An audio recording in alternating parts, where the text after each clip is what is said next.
Hey, I'm Bryan Benson, and I'm going to be doing my poems called Change. And my name is Eli the Poet, and I'm going to do Reflection. Where does time go? How do we find ourselves in a moment and we don't even know how we got there?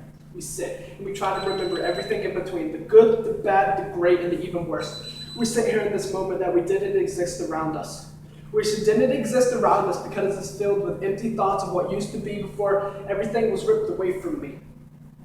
There's no real explanation for change except it's meant to be for something else that's meant to be. It's so terrifying to think that one day you have it all your insides still on the inside. The next moment that comes, change is knocking on your front door, demanding to be let in. We try our hardest to keep it outside where it belongs. It breaks down the door and rushes into your veins. It takes control of your life and it lets your heart know it's no more.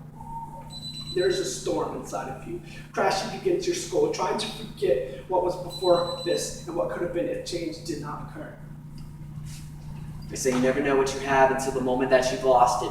I never really believed that until that day she walked right out the front door. She slammed it shut and never looked back, and I was left speechless in that moment. I felt my heart collapse within an instant, and never have I ever felt so lost in my 18 years of existence. It never occurred to me how trapped she felt. When I looked her in the eyes the last time, I could have sworn I seen her love still burning, but apparently not. I was left with pieces of an enigma. What pushed her away? What could have made her let go of a love that was so strong and so heavy? Well, I thought long and hard and realized that I was the one to blame.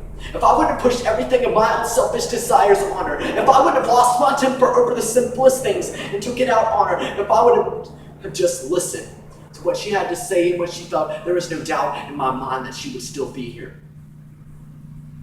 To hear the one you love say goodbye is the hardest thing you could ever imagine. And it's nearly impossible to argue with that fact, and there's no doubt in my mind that I'd be holding her in this moment if I would have just spent more time just making her feel wanted. But I didn't.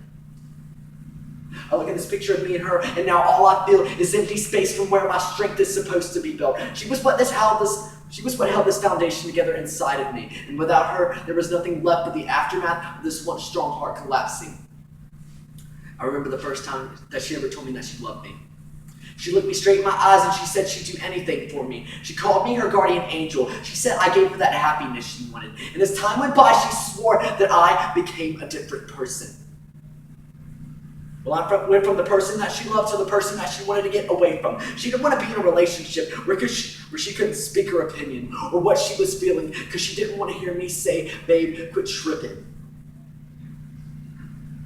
I look at myself in the mirror and all I can think about is my reflection. I can't even look at myself for more than 5 seconds without punching the freaking wall because I know I pushed her away. I scream at the top of my lungs and I pray for God to please take my anger and my steam. I pray for one more chance that she will come back to me because God knows she's just what I need. And without her, I am weak, both emotionally and mentally.